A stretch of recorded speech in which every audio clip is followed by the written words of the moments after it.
we have arrived to our next speaker of this evening, another Future 5, who's going to talk about carbon removal. Please welcome on the stage Emiel Cockx, from co-founder and CEO of Gen Vision.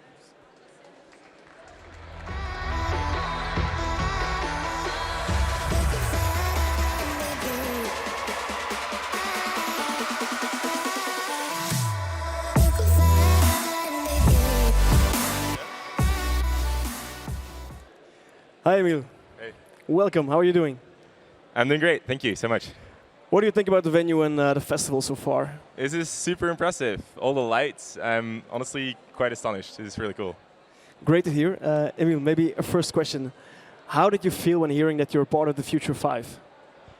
Well, it was super exciting. It was this one whole evening where we got to pitch, got to meet so many incredible people, got to meet so many other people that are pitching, that are working in entrepreneurship in Belgium, and then to be chosen as one of the 5, it's really exciting, of course. Okay, Emiel, people don't know you yet. I do, but I'll give you the stage now so you can explain who you are and what Gen Vision does. So, thank you so much. I'll leave you the stage. Good luck, Emiel. Hi, everyone. My name is Emiel. I'm the CEO and founder of Gen Vision, and we are solving the world's biggest challenge to becoming carbon neutral, and that is measuring trees. Companies and governments around the world are pushing to become carbon neutral. So that means that they are emitting just as much CO2 into the air as they're removing from the air. That's all possible because of trees. Because as trees grow, they absorb CO2 from the air and they turn that into wood. So really awesome. And so it comes as no surprise that the demand for new projects that remove CO2 is exploding. Projects like planting new trees or protecting our existing forests. But all of those projects are only possible because one crucial step, and that is you need to know how much CO2 is actually being removed. And turns out that is super expensive right now. It takes up 80% of the costs of those projects. Because this is the reason, this is how it happens right now. You send a team of biologists into a forest with a tape measure, and literally they'll have to measure individual trees one by one, and do that every single year, go around the trunk. And no wonder it's so expensive. So that's exactly the problem that we're solving at Gen Vision. And we do that by creating something that's called a digital twin of a forest. So using satellite images and AI, we make a 3D model of an entire forest where we can recognize for every tree, the tree species, how old they are, how they've grown. We make a simulation how they've grown in 3D. And that tells us, without having to go there at all, it tells us how much carbon they're emitting or removing and how much that will change in the future. But we can do all of that super accurately without having to go there. That means that we can do it at a cost that is 100 times lower than any current solution. So it's super exciting because it means that all of a sudden, starting up new projects that remove CO2 become economically so much more interesting. So we started this company a year ago. My co-founder, Wout. Since we've opened up an office in New York City, we've raised over $1 million. We grew to a team of 8 people. For a bunch of paying customers now, things are looking really exciting. We're super excited about the future. And if you're excited about this future as well, I'm stoked to talk to you. Thank you so much.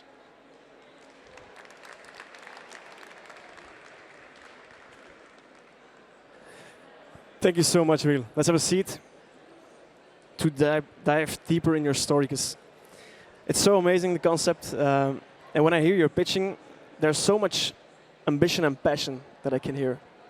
Can you maybe tell us something more about your background and how it started? Where did the idea of becoming an entrepreneur come from? Yeah, totally. So I myself, obviously, have been very passionate about the climate, and I've been for a while. Actually, for the last 5 years, I've been carbon neutral. So every year, I calculate how much I've been emitting, and then I buy carbon credits. So I support projects that remove just as much CO2. And so it's something I've always wondered about, like, why is this not so much cheaper? If I just plant a bunch of trees, it's so much cheaper to make this work. Turns out all of that money doesn't go to those trees. It actually goes to measuring trees, which is something that is so crazy to me. I'm super stoked to be able to apply my knowledge of technology to be able to solve that problem. And then maybe you've had a big entrepreneurial journey already, with a lot of highs and lows, I guess. Maybe starting with some of the lows. Do you have some of these lows that you can maybe collaborate with us? Yeah, for sure. I mean, it's definitely a bunch of highs and lows. We've been very fortunate, I would say. And I think one of the lows for me that I'm experiencing today is we have investors in the United States. We have an office there as well, but then also here in Belgium. There's a lot of push and pull because I want to be here, because all my family and friends are here. I love this place. Then also, people want me to be in the States. And it's something that I guess personally I'm going through right now is like, where do I need to spend my time? And maybe that doesn't sound as a load, like having to choose between New York City and Belgium sounds like all super cool. But actually it's, I don't know, like after a while, like that's something that occupies your mind and you have to make some tough decisions sometimes. And how do your friends and family, as you mentioned yourself now, how do they look at your life as an entrepreneur? Do they support you? Do they maybe doubt things maybe before? Yeah, my parents hate it. So it's super funny. Both of my parents are these like stoic academics, and they're like all about doing good for the world. So like they definitely do support me. I'm super lucky to have them and all the opportunities they created for me. But also when they see me pitch like a very American way, they're like, "Oh my God, what did we do to this guy?" Yeah, I can imagine. Now, you have been helped by a lot of accelerator courses, going from VOCA to the Kuilo Kick Challenge, for instance. How important do you think these accelerators are in the Belgian entrepreneurial ecosystem? I'd say they're super important. VOCA started, KBC, you have IMEC start. There's like a bunch of these programs, and being able to not just sit on your own and trying to like figure these things out that so many people have already figured out is, I think, so important. For us as well, we went to an accelerator in New York called ERA, and being able to move through this company, this like new early stage thing, learning how to pitch, learning how to talk to investors, like what all of that means. It's something that has been so valuable, and I don't think we would be here without any of those programs. Yeah, that's great to hear that we have all these things to actually help us in this entrepreneurial journey. Then maybe Emiel, since you have had this entrepreneurial journey already, how have you been able to stay motivated actually all the time to continue to pursue these goals and these dreams actually? I wouldn't say it's been too hard.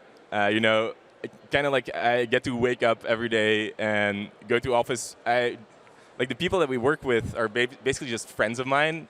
Get to hire a bunch of friends. We have some money that we can pay ourselves with and work towards solving a big problem in the climate space. I mean, to me, that sounds like a great day of work. So I guess I'm always kind of motivated. There's always, I guess, highs and lows, as we said before. But I feel very blessed, honestly. So you started Jam Vision with friends then, as you said. And how many people did you start it with? So I started out basically by myself, and then a good friend of mine that I have known since we were 3 years old has joined me. Since we've raised about $1 million, and out of that we've been able to hire a bunch of good friends that are like super talented in machine learning and know a lot about trees, so much more than I do. And it's so great to be able to like have all these problems that I don't know the answer to necessarily, but you can find people that do, and you can work with them. It's awesome. Yeah, we earlier here on the expert stage had a talk about co-foundership. And in the talk they said that it's best to actually not start a company with friends, but to look for complementary people that are not in your close friend circle, let's say. What do you think about this? With all respect, I completely disagree. And not just because of this personal anecdote, I guess, of just me and my friends starting out this company together. I guess we did have very complementary experiences or skills. I am much more technically oriented. He has much more of the economic background.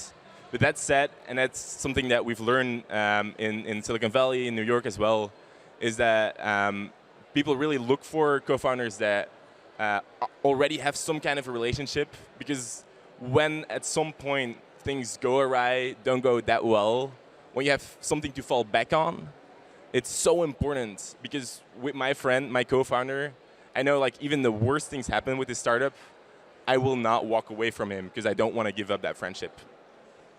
Yeah, it's great to hear. That's what the expert stage is all about, having these different visions and comparing them actually. Emiel, next question then. In your entrepreneurial journey, have you ever felt like giving up? I've only been at this for like less than 12 months now, so I guess there's not been many moments of feeling like giving up. That said, I think as things get more and more complicated, as there's more people entering the team, we're talking about more money that's on the line, people that, well, are now depending on the decisions you make. It definitely does evolve from this sort of like story, you're just in a coffee shop trying to figure things out, and you're just like, I was traveling around the world with my laptop and just making some 3D models of trees, to now actually having this responsibility of trying to make this work. It definitely changes your perspective, but I've been loving it so far. That's great to hear. Then maybe, Emiel, on a more positive note, can you walk us through some of the highs of your journey? Yeah, for sure. I mean, being able to, I think for us, like going to New York, we had this journey there where for 4 months we were part of this accelerator called ERA, and literally every week we had this pitch practice. We had like hundreds and hundreds of meetings with investors, with business leaders. We had these mentors of people that were themselves had like super successful startup exits. They're now like teaching us like to the best of their abilities how to run a startup, how to solve a problem that some people have the best as possible. And I think for me, the highs have maybe not necessarily been the startup itself, although that's what might look like it from the outside. But it's being able to learn this much, because I feel like with all of this knowledge, with all of these people that have contributed towards like us developing this startup, I feel like I'm ready to, I don't know, tackle any problem. If this goes awry, if this doesn't work out well, we'll just tackle another problem and we'll go at it again. And from then all the entrepreneurial knowledge you've gained, can you maybe give us some advice? I think one thing that like when a bunch of friends that I know of, actually I had a conversation with somebody here today who's like, I think I want to start a startup, but I have no good idea. And so if I don't have a good idea, I can't start a startup. And I think I would disagree with that. At least you have to like start somewhere, start with some kind of like terrible idea. We started out building 3D models for architects. Turns out nobody likes that, nobody's interested, but we believed it was interesting enough to just kind of go for it, and that led us to another problem, which led to another problem, which led to another problem. And if you're just like obsessed with trying to solve people's problem, whatever way you start, you always, I think, end up at some place where you're actually creating some value for the world. Yeah, that's great to hear. Then maybe, Emiel, as we're here on future entrepreneurship, what does the future look like for GenVision? What we've promised our investors, and that's, I guess, the reason why they've invested, is that this company can, at some point in the next 5-6 years, become $1 billion company. I'm not sure if that's really possible, but it's definitely what the trajectory of a venture-backed startup, technology startup, is all about. It's high risk, potentially some high reward. So it's definitely something that we're excited about to just like at least try to pursue. In any case, what that means for reality is we're actually creating a big impact on the world, because if it means that with this technology, it becomes so much easier, so much more interesting economically to remove CO2, like then all of a sudden we're not trying to change people's minds about climate change, we're trying to make it work within this capitalistic system. If it's good or bad, I don't know, but I know that if you can make that work within its system, we actually might have a chance on tackling climate change. Even the smallest side of it, like the smallest part of contribution, that gets me really stoked. Yeah, it's amazing to hear all the passion that you have on this subject, Emiel. Thank you very much, Emiel. Thank you, it's been a pleasure. Please give him a last round of applause. Emiel Cockx Thank you. from GenVision.